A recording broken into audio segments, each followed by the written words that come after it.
उद्धार के लिए इस दिव्य कथा का आयोजित किया गया। एक बार नगर खेड़ा सुधार सभा घरौंडा के लिए जोरदार ताली बजाकर उनका स्वागत वंदन अभिनंदन, जिन्होंने इस कथा को दिव्यता और भव्यता के साथ आयोजित किया है। अथक प्रयास नगर खेड़ा सुधार सभा घरौंडा के द्वारा किया गया। घरौंडा अनाज मंडी में ये दिव्य कथा चल रही है। आज कथा में घरौंडा क्षेत्र के ही विधायक एवं हरियाणा सरकार के माननीय स्पीकर महोदय श्री अरविंद कल्याण जी भी आए हुए हैं। एक बार जोरदार ताली बजाकर उनका स्वागत अभिनंदन, जिन्होंने इस पवित्र कथा को एक ऊर्जा, एक दिव्यता, एक बल प्रदान किया है। एक बार जोरदार ताली बजाकर माननीय स्पीकर महोदय जी के लिए साधुता। और तेरी कृपा बिना न हिले एक भी अणु, लेते हैं श्वास तेरी कृपा से तनु तनु। बखान क्या करूं मैं राखों के ढेर का, चपटी बबूत में खजाना कुबेर का। मुक्ति वाली ओमकार तू, भोले ओमकार तू, आयो शरण तिहारी शंभु तार तार तू। एक मानव का जीवन और उस मानव के जीवन में भगवान की विरल भक्ति।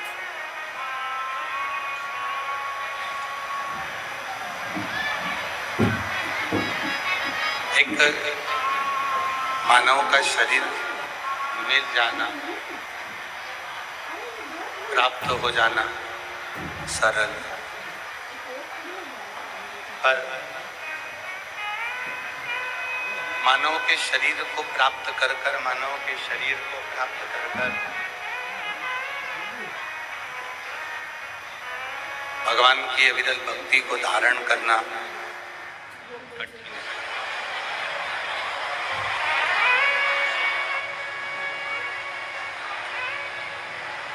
विश्वास,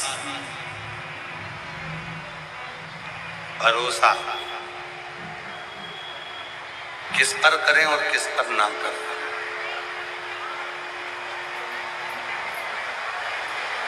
शिव महापुराण की कथा में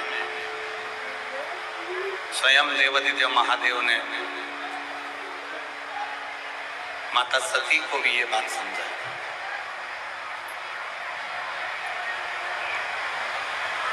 केवल एक व्यक्ति विशेष के लिए नहीं, स्वयं देवताओं के लिए भी स्वयं शिव ने ये बात कही। स्वयं भगवान शंकर ने ये बात कही कि विश्वास करें तो किस पे करें और विश्वास करें तो कितना। पहले अपनी बुद्धि में बिठाइए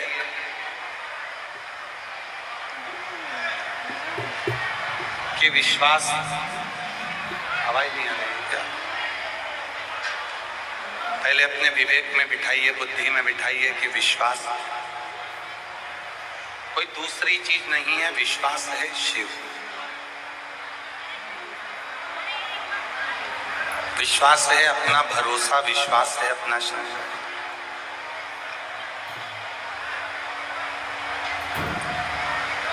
शिव का यदि दूसरा कोई नाम है तो वो विश्वास। स्वयं तुलसी बाबा जी ने अपनी रामचरितमानस में वर्णन किया कि शंकर विश्वास रूपी। शिव विश्वास की प्रतिमूर्ति। जब मानव मनुष्य हर जगह से हिम्मत को हार देता है,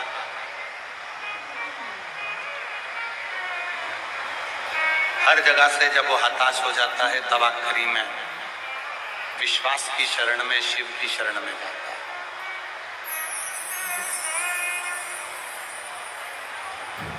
नहीं आ रही?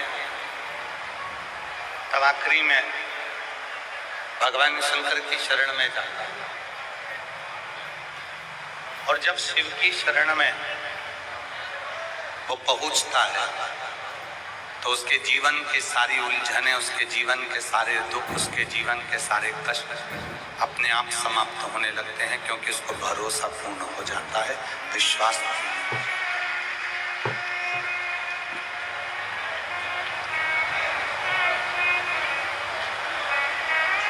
दूसरों पे भरोसा करोगे या दूसरों पर विश्वास करोगे तो पूरी उम्र निकल जाएगी। दूसरों पर यदि भरोसा किया, दूसरों पर विश्वास किया तो पूरी उम्र निकल जाएगी। और महादेव पर यदि भरोसा किया, अपने आप पर यदि भरोसा किया, अपने आप पर विश्वास किया और महादेव पर यदि विश्वास किया तो एक दिन तुम्हारी जिंदगी सवर जाए। जीवन निकलेगा नहीं, सवर के निकलेगा। आज मानव किस पे भरोसा कर रहा है? दूसरे। भैया तुम हमारा ये वाला काम कर देना, हम तुम पे बहुत भरोसा करते हैं। काका जी तुम हमारा ये काम कर देना, हम तुम पे बहुत भरोसा करते हैं। दादाजी हमारा ये काम कर देना, हम तुम पे बहुत भरोसा करते हैं। आप और हम दूसरे पर भरोसा करें, इसलिए हमारी पूरी उम्र ऐसे ही भरोसे करते करते करते करते निकल, और उसका कोई हल नहीं है। पर अब जितने भी भगवान शंकर के भक्त हैं, जो शिव जी पे एक लोटा जल चढ़ाने वाले हैं, शंकर भगवान का गुणगान करने वाले हैं, शिव का भजन करने वाले हैं, शिव नाम को लेने वाले हैं, श्री शिवाय नमस्तुभ्यम बोलने वाले हैं, नमः शिवाय बोलने वाले हैं, ओम नमः शिवाय बोलने वाले हैं, गले में जो रुद्राक्ष को पहनने वाले हैं, जो भगवान शंकर के मंदिर में एक लोटा जल चढ़ाने वाले हैं, अब ये दूसरे पर भरोसा नहीं, अपने आप पर भरोसा करते हैं और अपने बाप भगवान शिव पर भरोसा करते हैं।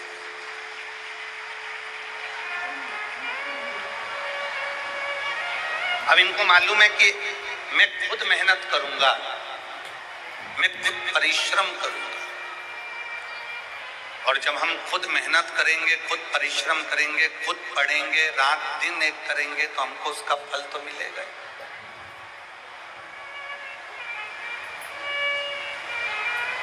अपने आप पर भरोसा करें, स्वयं पर विश्वास, और वो स्वयं का करा गया भरोसा एक दिन सामने तुम्हारी मंजिल तक तुम्हें पहुंचा। कितनी सुंदर एक प्रसंग है। शायद हरियाणा के तो नजदीक में होना चाहिए। माँ ज्वाला माता का एक सुंदर चरित्र आता है।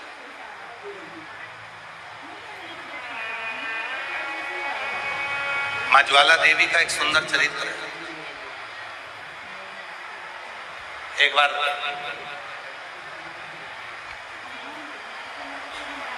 एक छोटे से लड़के ने अपनी माँ से जिद करा कि मेरे मित्र अपने माता पिता के साथ में, अपने परिवार के साथ में माँ ज्वाला रानी का दर्शन करने के लिए, माँ ज्वाला देवी का दर्शन करने के लिए।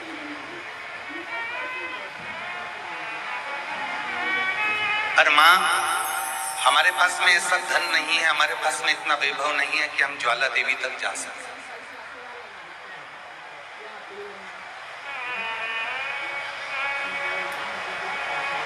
हमारे पास में इतनी दौलत नहीं है कि हम ज्वाला देवी का कोई टिकट बना सके, हम ज्वाला देवी तक जा सके। तब एक दिन माँ ने अपने मुख से कह दिया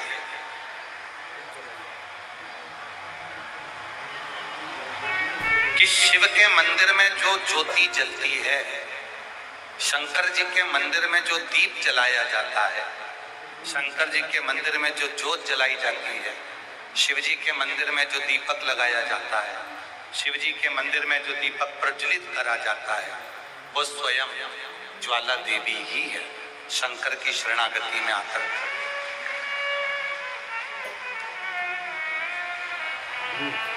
ये बच्ची का फोटो दिखाया जा रहा है और जिस किसी की भी बच्ची हो, ये पुलिस वाली मैडम के पास में बच्ची है, आप लोग इस बच्ची को देख सकते हैं और जिसकी भी हो वो यहाँ से आकर लेकर जाइएगा।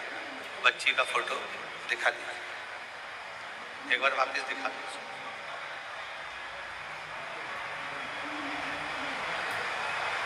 तो वो बच्चा जो है वो रोने लगा।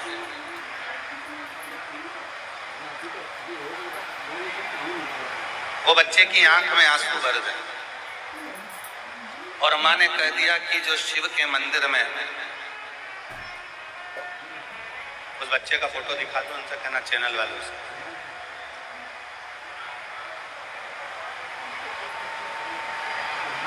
वो बच्चा अपनी माँ से कहता है माँ, वो बच्चा अपनी माँ से कहता है माँ, मेरा पूरा परिवार माता ज्वाला रानी के दर्शन करने को गया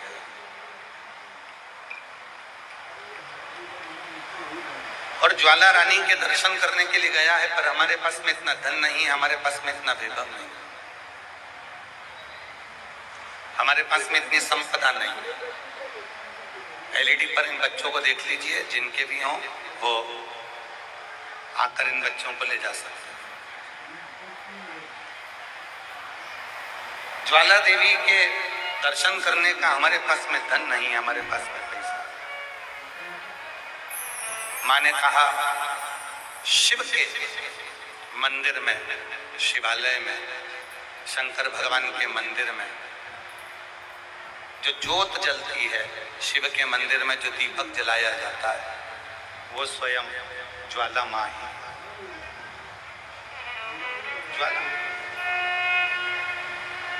पशुपति व्रत में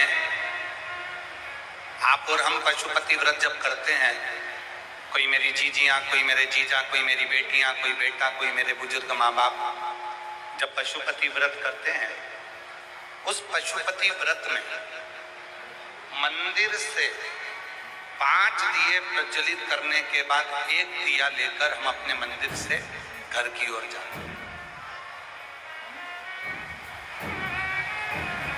पहले 5 दिए अपने मंदिर में प्रज्वलित करते हैं, फिर 6ठा नंबर का जो दिया है वो घर में प्रवेश करते समय सीधे हाथ की और राइट हैंड की ओर बैठकर घर की ओर मुख कर कर उस 6ठे नंबर के दिए को प्रज्वलित किया जलाया। और 6ठे नंबर के दीपक किस लिए? शिव महापुराण में 3 चीजें हैं। एक पाशुपत अस्त्र। पाशुपत अस्त्र वो अस्त्र जो भगवान राम जी को भगवान शिव जी ने दिया। पाशुपत अस्त्र वो अस्त्र जो भगवान शंकर ने भगवान कृष्ण को दिया। दूसरे नंबर पर है पाशुपत योग। पाशुपत योग जो स्वयं भगवान शंकर ने भगवान कृष्ण को प्रदान किया, भगवान श्री राम जी को प्रदान किया। और तीसरे नंबर पर है पशुपति व्रत।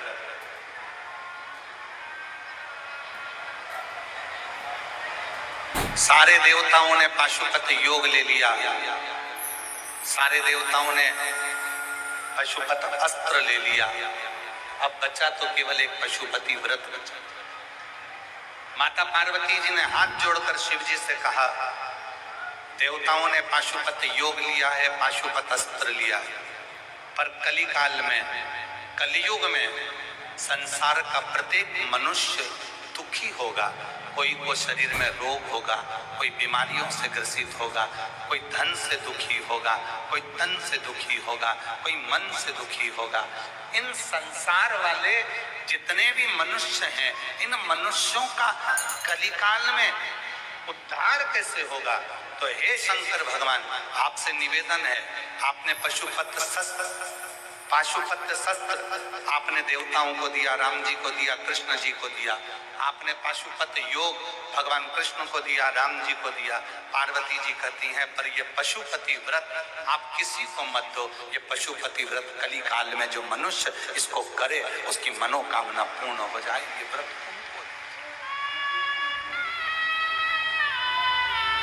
ये व्रत उनके लिए।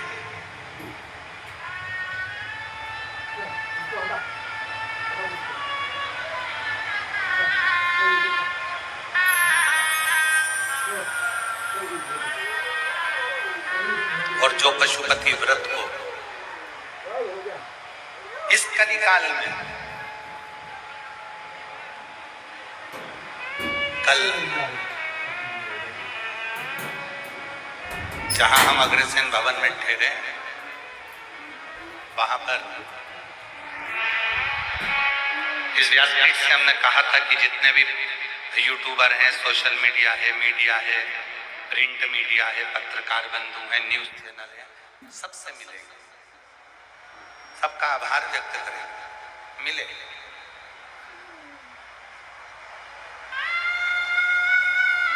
छत्तीस कौम के भी जो सदस्य आए, उनसे भी मिलना होगा, क्योंकि 2 दिन हम मिलते हैं, 5वां दिन छठा।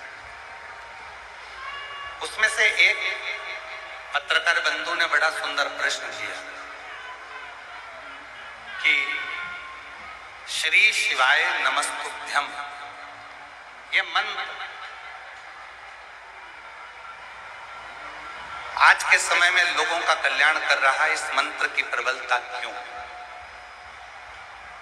हमने कल भी कहा मीडिया के सामने और आज फिर कहते हैं, इस मंत्र को श्री वेद व्यास जी ने शिव महापुराण के अंदर विद्धेश्वर संहिता में लिखा, पर कली काल के लोगों ने शिव महापुराण को कपड़े में लपेटकर, कपड़े में मखमल के वस्त्र में बांधकर उन्होंने शिव पुराण को रख दिया था। वो शिव पुराण लोगों के हृदय में, उनके चित्त में इतनी जल्दी बैठ नहीं पाए। पर उस शिव पुराण को जब से शिव भक्तों ने सुनना प्रारंभ करा और उनके चित्त में विद्धेश्वर संहिता का ये श्री शिवाय नमस्तुभ्यम मंत्र आया और उन्होंने गीता प्रेस गोरखपुर की शिव पुराण को पढ़ा, सुना, उनके बाद में उनके मन में आया कि एक मंत्र पृथ्वी पर ऐसा भी है, श्री शिवाय नमस्तुभ्यम, जिसको अगर नहीं भी जपे और कोई जप कर निकल रहा है तो उसके मुख का दर्शन कर कर भी व्यक्ति अपने जीवन को सार्थक कर ले।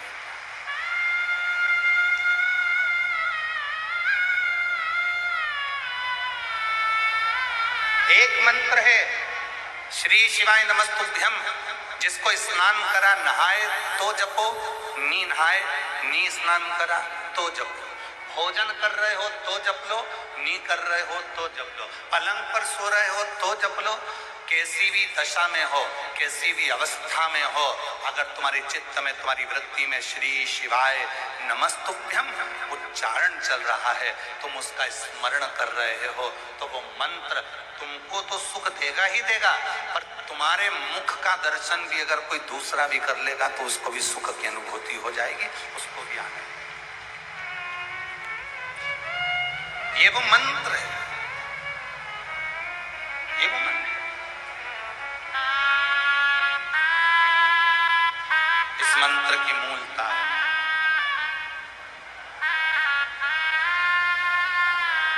जपो और भजो। अंतर है मंत्र में, जरा देखिए एक पत्र के माध्यम।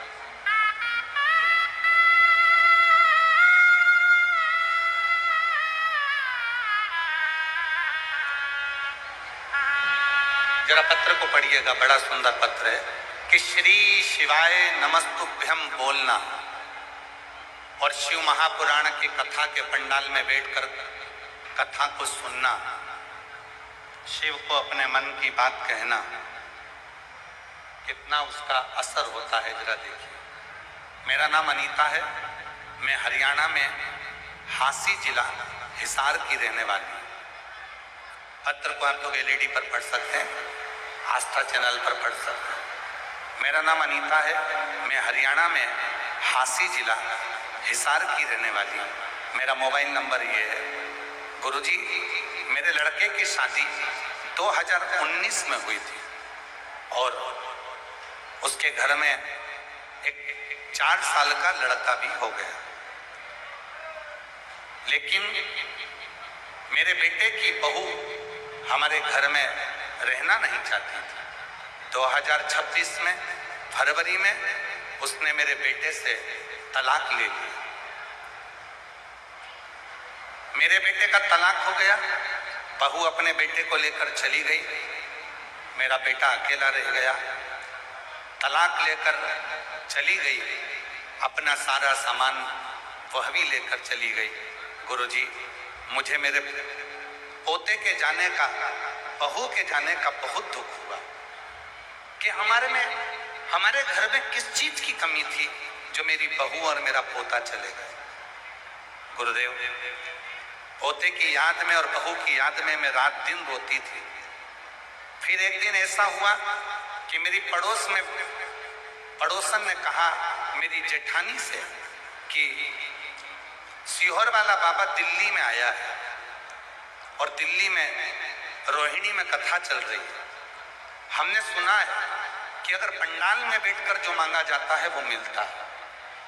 बाबा, ऐसी बाबा ने कृपा कर दी कि मैं दिल्ली रोहिणी पहुंच गई और दिल्ली की रोहिणी में कथा सुनने के लिए गई और वहां केवल 2 दिन की कथा हमने रोहिणी में सुनी।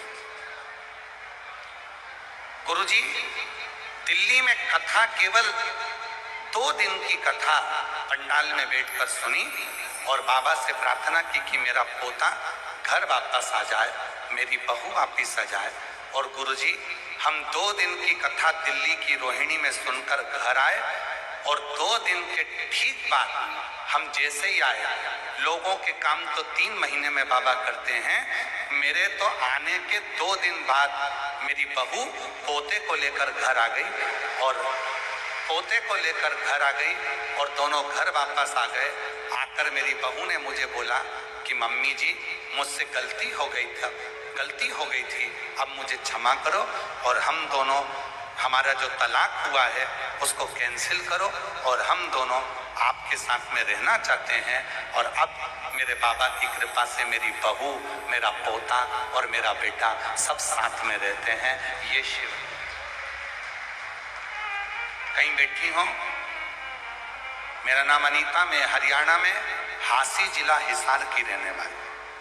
गुरुजी, दुनिया के काम पंडाल में कथा सुनकर जाते हैं तो 3 महीने में होते हैं, मेरे तो पंडाल में रोहिणी में कथा सुनने के बाद 2 दिन में मेरा काम बाबा ने कर दिया।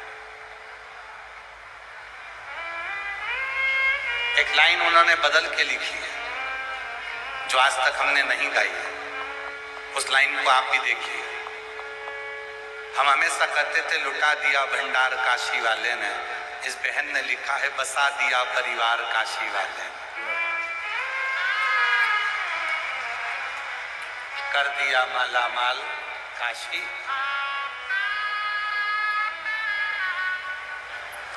एक शिव के प्रति प्रेम किसको कहते हैं?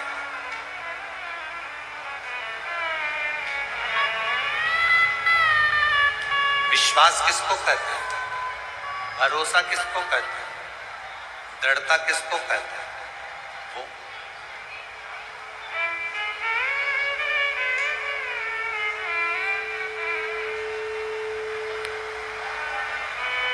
जो जैसी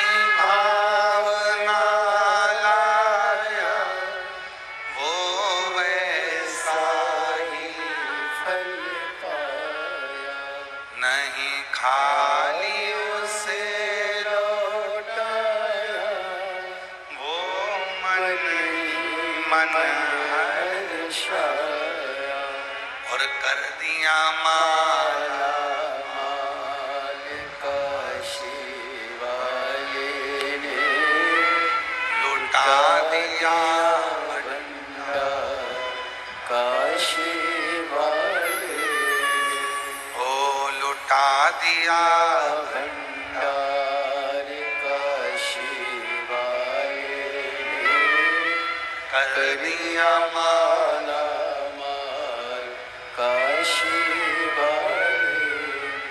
शिव करुणा कैसी करते, शिव कृपा कैसी करते।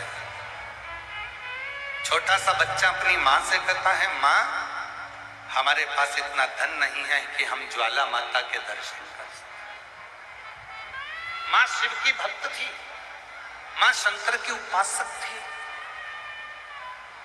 माँ शंकर की साधना करने वाली थी, माँ शिव का स्मरण करने वाली थी, माँ शिव को एक लोटा जल चढ़ाने वाली थी। उसने अपने विश्वास से कह दिया, बेटा सुन,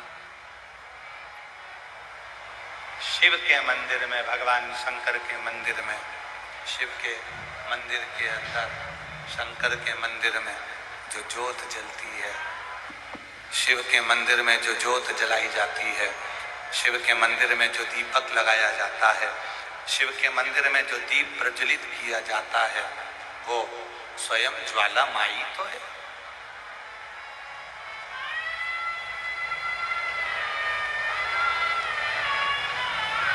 कितने ज्योतिर्लिंग हैं? जम के बोलो, जम के। क्या बोलते हैं उनको? ज्योतिर्लिंग।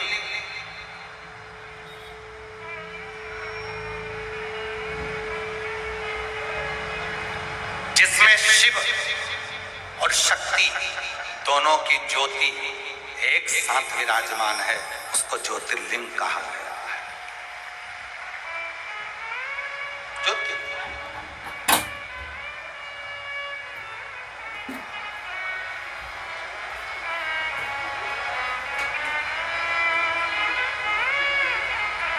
शिव और शक्ति दोनों है। आप लोगों में से देवघर कोई गया है? 12 ज्योतिर्लिंग में से एक ज्योतिर्लिंग है देवघर, बाबा बैद्यनाथ।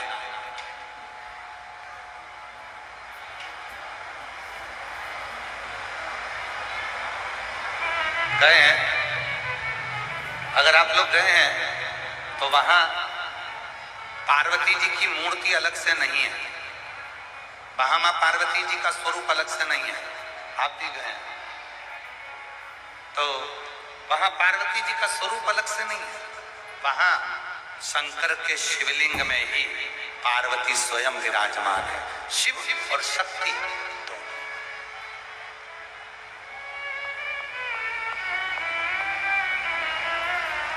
विश्वनाथ जाइए, 12 ज्योतिर्लिंग में से एक ज्योतिर्लिंग काशी विश्वनाथ, जहां पार्वती जी का स्वरूप अलग से नहीं है, अन्नपूर्णा का स्वरूप है, पर पार्वती मैया उस विश्वनाथ जी के साथ में, विश्वनाथ के शिवलिंग के साथ, ज्योतिर्लिंग के साथ विराज।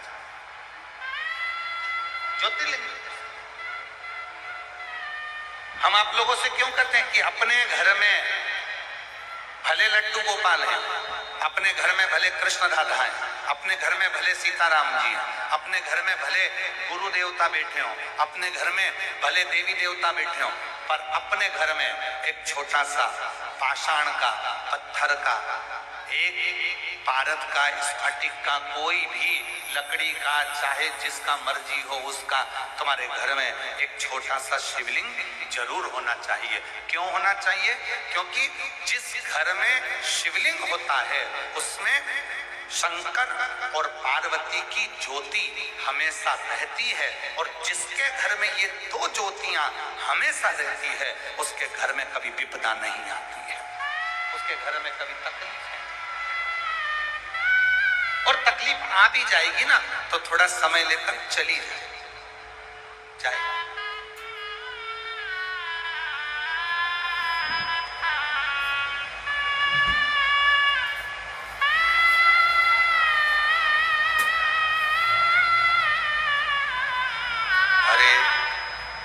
नाम है तेरा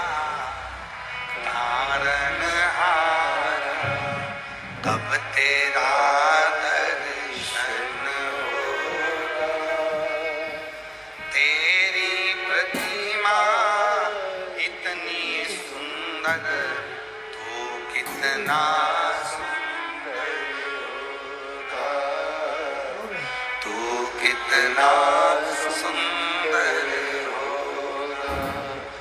नाम है तेरा तारणहारा, कब तेरा दर्शन होगा। जिसके प्रतिमा इतनी सुंदर, वो कितना सुंदर होगा, वो कितना सुंदर।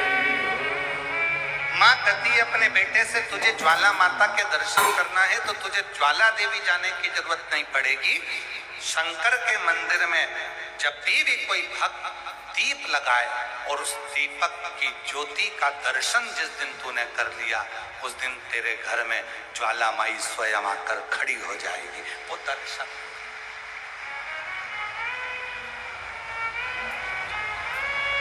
भक्त बावरा था, बच्चे ने मां की बात सुन ली,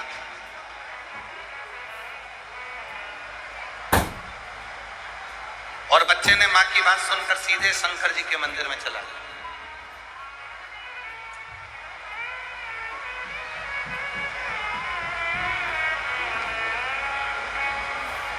मंदिर में एक दीपक रखा था जो जल नहीं रहा था, बुझा हुआ था।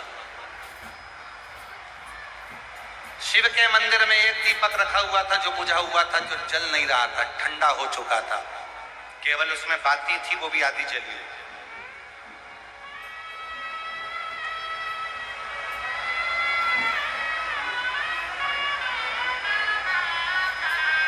बच्चा उस दीपक को उठाकर घर में लिया है।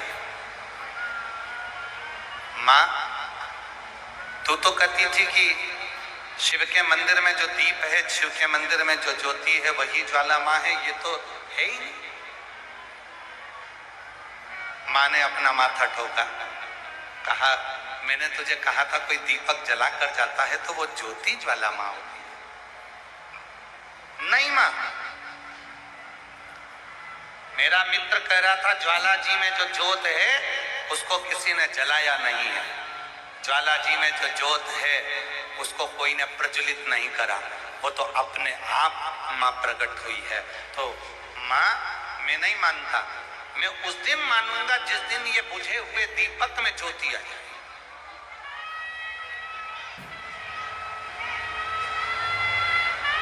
ये जो दीपक है जिसमें आधी जली हुई बाती है, जिस दिन इसमें ज्योत आएगी मैं उस दिन मान लूंगा कि मां मेरे घर में आ गई। दीपक रख दिया, मां की आंख से आंसू बहने लगे। मां दौड़कर शिव के मंदिर में एक लोटा जल चढ़ाने पहुंच गई, शिव की आराधना करने पहुंच गई। बाबा से कह दिया, बाबा मैं नहीं जानती, बच्चे के विश्वास पर टूटना नहीं चाहिए, भरोसा टूटना नहीं चाहिए, आप संभाल लेना, आपको संभालना है। जैसे इस मां ने, जैसे ये मां अनीता जो हासी जिला हिसार की हैं, इन्होंने भी एक लाइन लिखी, मैं कथा सुनने आई हूं दिल्ली रोहिणी में, मैंने सुना है सियोर वाला बाबा कथा कहता है और पंडाल में बैठकर जो मांगो वो मिलता है। अब मुझे ये देखना है कि मेरी बहू तो तलाक लेकर चली गई, वो आएगी कैसे? अच्छा, लोग मांगते भी ऐसा है कि पूरी पूरी परीक्षा लेते हैं। अब जो तलाक लेकर चली गई वो कैसे आ सकती है? पर उसने कहा कि मेरी बहू पोते को लेकर तलाक लेकर चली गई, मैं मानूंगी तब, वो सियोर वाले बाबा को भी नहीं मानूंगी अगर मेरी बहू नहीं आई तो। अब तलाक लेकर चली गई, वो कहां से आएगी? पर तेरी कृपा का क्या है भरोसा, कब किस पे होगा, जरा सी हम पर कर दो, जरा सी हम पर कर दो, तेरी कृपा का क्या है भरोसा, कब किस पर हो जाए, जरा सी हम पर कर दो, जरा सी हम पर कर दो। जिस पर भी हो गई तेरी कृपा करुणा, वो भव पार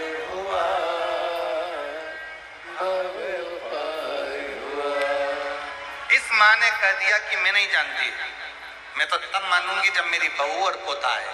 अब जो तलाक लेकर चले गए उसको वापस लाना बहुत कठिन काम है। पर 2 दिन की कथा सुनकर गई और बाबा ने कृपा कर 2 दिन बाद तो बहू और पोता दोनों घर पहुंच गए और तलाक अपनी जगह रखा कि रखा, तलाक अपनी जगह।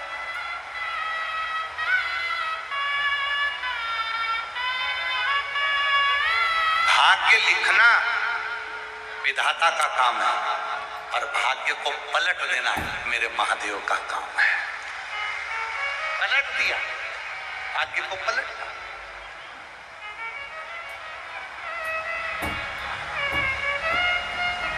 और पलटने की सामर्थ्य तक केवल उसी है। एक पत्र है, उस पत्र में एक लड़के ने अपनी मम्मी से शर्त लगाई,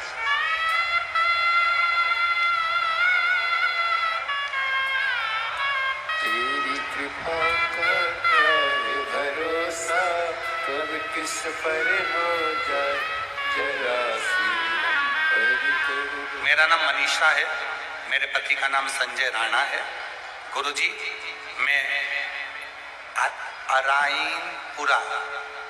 अराइनपुरा ग्राम जिला करनाल की निवासी हूँ। मेरा नाम मनीषा है, मेरे पति का नाम संजय राणा है। गुरुजी, मैं अराइनपुरा ग्राम जिला करनाल की निवासी हूँ। अहो भाग्य हमारे जो आप हमारे शहर घरोंडा में पधारे। गुरुदेव, मैं आपकी कथा टीवी के माध्यम से सुनती हूँ।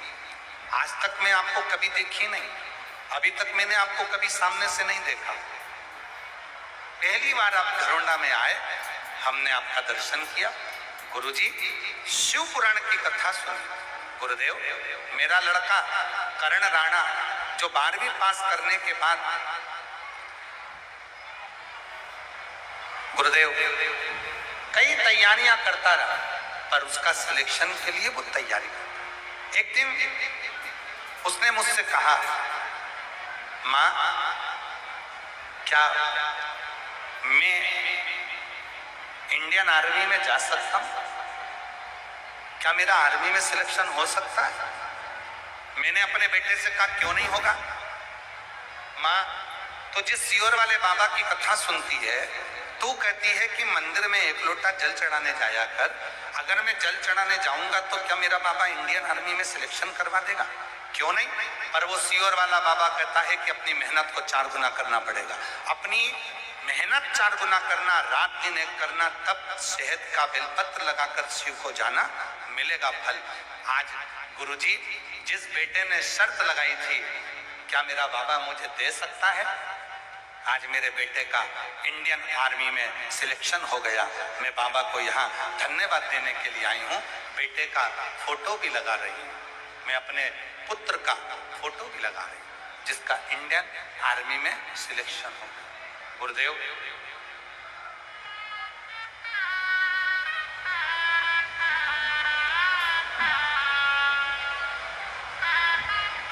मेरे बेटे का 2 जगह सिलेक्शन हुआ, एक इंडियन आर्मी में, एक इंडियन एयरफोर्स के अंतर्गत। और आज मेरा बेटा इंडियन एयरफोर्स में नौकरी कर रहा है। शिव की कृपा से उसमें चुन। ये शिव की उदाहरण।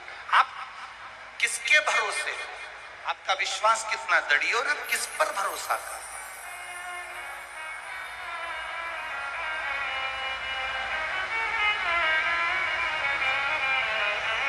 संसार के लोगों पर किया गया भरोसा एक दिन टूट सकता, पर शिव पर किया गया भरोसा कभी टूटने वाला नहीं। 2 शब्द हैं और वो 2 शब्द आपकी जिंदगी में हमेशा सामने आएंगे। एक शब्द है गलत और दूसरा शब्द है गलती। बोलो कौन कौन से शब्द हैं? आवाज नहीं आई, बोलो जम के बोलो जरा। गलत और दूसरा गलती।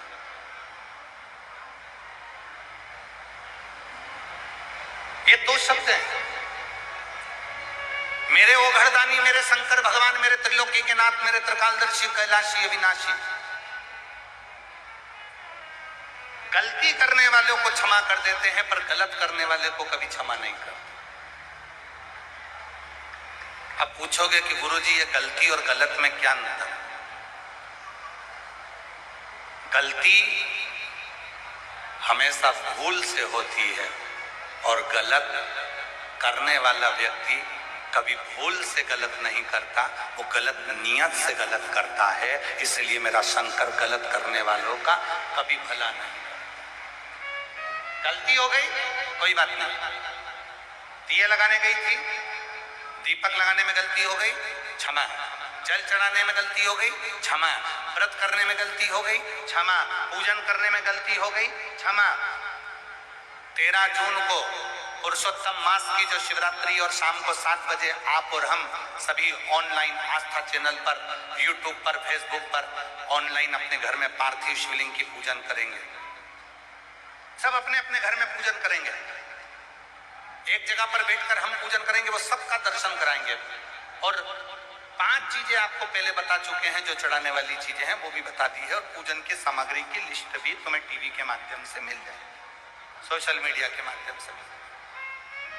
अब कई माताएं कहती है गुरुजी आप जब पूजन कराते हो कई बार मंत्र जल्दी जल्दी हो जाते हैं, तो हम चढ़ाने वाला सामान थोड़ा धीमे चढ़ा पाते हैं। कई बार हम ये सामान चढ़ा ही नहीं पाते, कई बार हमारा सामान हम भगवान को चढ़ा ही नहीं पाते, तो क्या हमसे गलती हो गई? ध्यान देना, गलती अगर होती है तो शिव क्षमा करते,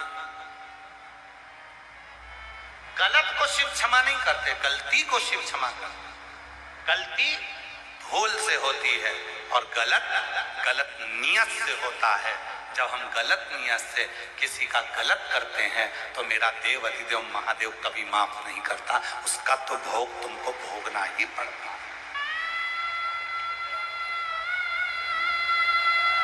उसका भोग तो तुम्हें भोगना पड़ेगा।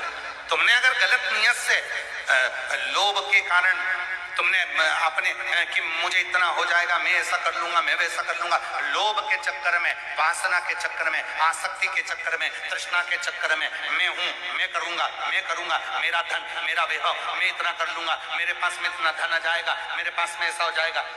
जब व्यक्ति गलत नियत से कुछ करता है तो मेरा शंकर कभी उसका साथ नहीं देता। और गलत नियत से करने वाला व्यक्ति जब गलत करता है तो एक ना एक दिन उसकी ऐसी दशा होती है कि मरते दम तक वो ये भूल नहीं पाता कि मैंने जिंदगी में ये बहुत बड़ा गलत काम कर दिया है।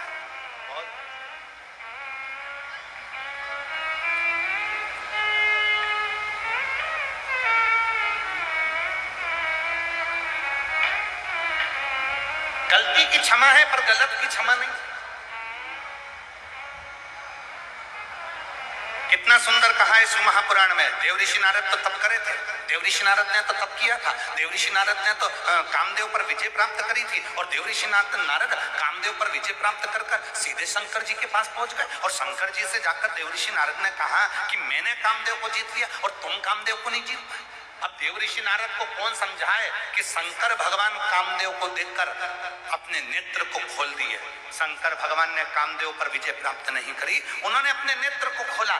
क्यों खोला? ये देव ऋषि नारद को समझाने वाला कोई नहीं था। अगर देव ऋषि नारद एक बार शंकर जी से पूछते कि भोलेनाथ मैंने कामदेव पर विजय प्राप्त करी और तुम काम पर विजय प्राप्त नहीं कर पाए, तुमने कामदेव ने तुम्हारी समाधि को तोड़ दिया, तपस्या को तोड़ दिया, मैं कामदेव पर जीत ले ली मैंने और तुम कामदेव को नहीं जीत पाए। कोई अगर शंकर जी से जाकर एक बार पूछता तो सही कि शंकर जी आपने कामदेव ने आपकी समाधि को तोड़ दिया, क्यों तोड़ा? तो शंकर भगवान की कथा समझाती है, नारद जी ने जैसे ही कहा कि मैंने कामदेव पर विजय प्राप्त कर ली और तुमने कामदेव पर विजय प्राप्त नहीं करी, तब स्वयं नंदी ने नारद जी से कहा, नारद तूने ये बात बहुत गलत कही, बहुत। तू नहीं जानता कि शंकर भगवान ने कामदेव को देखकर अपने नेत्र क्यों खोले? क्योंकि शंकर भगवान है सती के पति और कामदेव है रति के पति। सती और रति ये दो सख्ती बहन है। माता सती ने अपने पति से वचन लिया था, जब मेरे रिश्तेदार आए तो उनका आदर करना। शंकर भगवान को लगा कि मेरी साली का पति आया है, शंकर भगवान को लगा मेरी धर्मपत्नी सती की बहन का पति आया है कामदेव, अगर मैं आदर नहीं करूंगा तो ये तो ठीक नहीं होगा। शिव जी ने अपना नेत्र खोल दिया, कामदेव को लगा कि मैंने शंकर जी को हरा दिया, पर शिव जी ने अपना संबंध निभाया, शिव ने अपना रिश्ता निभाया,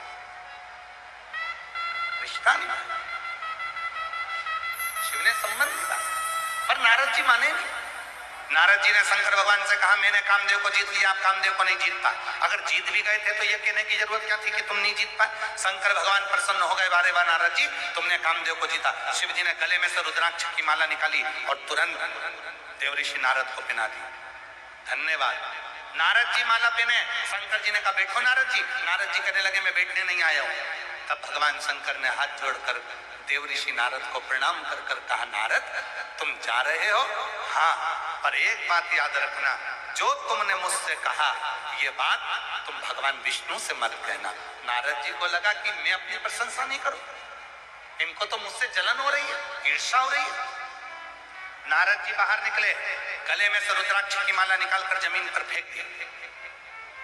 नंदी ने वो माला उठा ली और शिव जी के पास लेकर नंदी गए। रुद्राक्ष की माला को जैसी नंदी ने उठाई, शंकर जी के पास में लेकर गए। भोलेनाथ जी ने देखा नंदी ये मेरे गले की माला तो मैंने नारद को दी थी, फिर ये माला तेरे पास कैसे आ गया?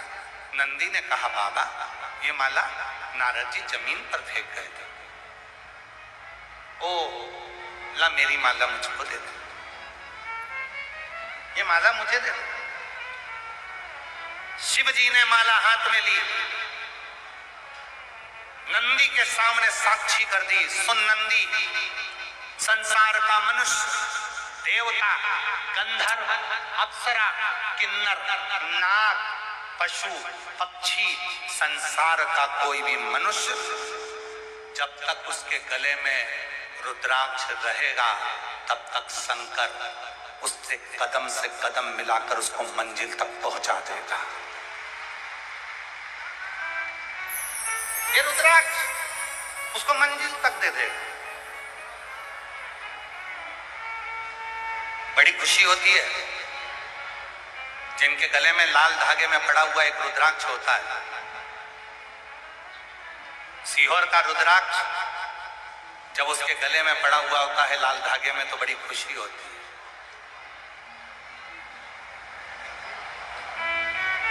आज मेरी हरियाणा की जीजियों, मेरे जीजाओं, मेरी बेटियों, मेरे बेटाओं, मेरे बुजुर्ग माता पिता, आप भी किसी नवयुवक बेटा बेटी के गले में रुद्राक्ष देखो, किसी बुजुर्ग के गले में रुद्राक्ष देखो, किसी युवान के गले में रुद्राक्ष देखो, किसी बच्चों के गले में रुद्राक्ष देखो तो पहचान जाना ये कोई साधारण नहीं है, ये एक लोटा जल चढ़ाने वाला मेरा शंकर का कोई परम भक्त है।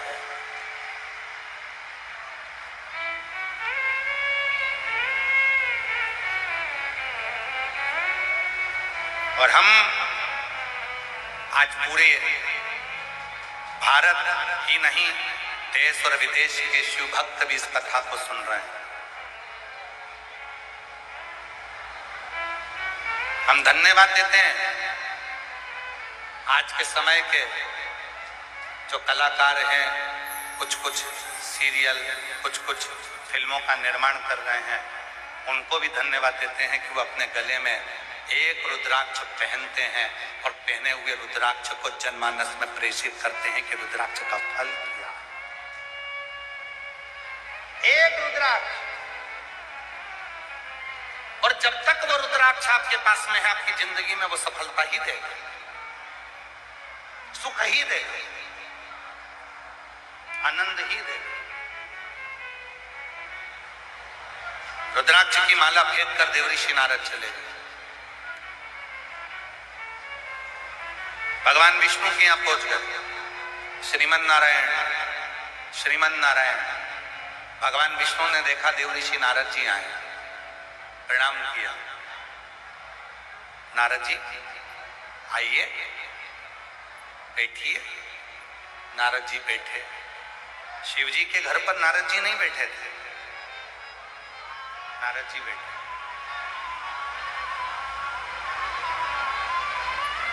नारद जी को क्या चाहिए था? तुम देवऋषि हो, तुम संत हो, तुम साधु हो, तुम सन्यासी हो, तुम तपस्वी हो, तुम साधक हो, तुम उपासक हो। एक बड़े जो बहुत बड़ा संत होता है, साधु होता है, सन्यासी होता है, तपस्वी होता है, साधक होता है, उपासक होता है, सबसे पहले उसका एक लक्षण होना चाहिए कि उसमें गरीब और अमीर के भेद को मिटा देना चाहिए। मैं माननीय स्पीकर महोदय यहाँ बैठे हैं, हम अपनी व्यासपीठ से महाराज जी कभी भी किसी की भी तारीफ नहीं करते, पर आज ये व्यासपीठ आपको देखकर खुश होती है कि इतना बड़ा हरियाणा के स्पीकर महोदय का पद आपके पास में होने के बाद भी आप जब परसों आए थे तो सारे भक्तों के साथ उनकी भीड़ में जाकर बैठे थे और आज भी उनके साथ में बैठे। हम आपको उसके लिए साधुता दें, हम उसके लिए आपको साधुता देते। एक बार माननीय श्री हरिवंश कल्याण जी के लिए एक बार जोरदार ताली बजाकर साधु, आपको उस चीज के लिए साधुता दे जहां गरीब और अमीर का भेद मिट जाए, जहां छोटे और बड़े का भेद मिट जाए, तो समझना कि जिंदगी का सबसे सुंदर आनंद प्राप्त हुआ है, श्रेष्ठ व्यक्ति का संग प्राप्त हुआ। आज के जमाने में बड़े बड़े लोग केवल इंसान ही नहीं, बड़े बड़े संत भी, गुरु भी सेलिब्रिटियों को बुलाने में लगे हुए हैं। अच्छे अच्छे लोगों को अपने पास आना चाहिए, धनपति आना चाहिए, करोड़पति आना चाहिए, खूब खूब धनवान आना चाहिए, जिसकी खूब खूब पहचान हो वो आना चाहिए, कोई हीरो हीरोइन आना चाहिए, कोई ये आए, कोई वो। आज के जमाने में लोग उनको बुलाने में लगे, पर तभी मौका मिल जाए। जिंदगी का सबसे बड़ा सुख याद रखना, आप जितने बड़े ओहदे पर पहुंच जाओ, उतने बड़े ओहदे पर पहुंचने के बाद गरीब और अमीर तुम्हें एक जैसे लगने लगे तो समझ लेना कि जिंदगी का सुख तुम्हारे साथ। जिंदगी का सुख सब पर, सब सब सब, सब।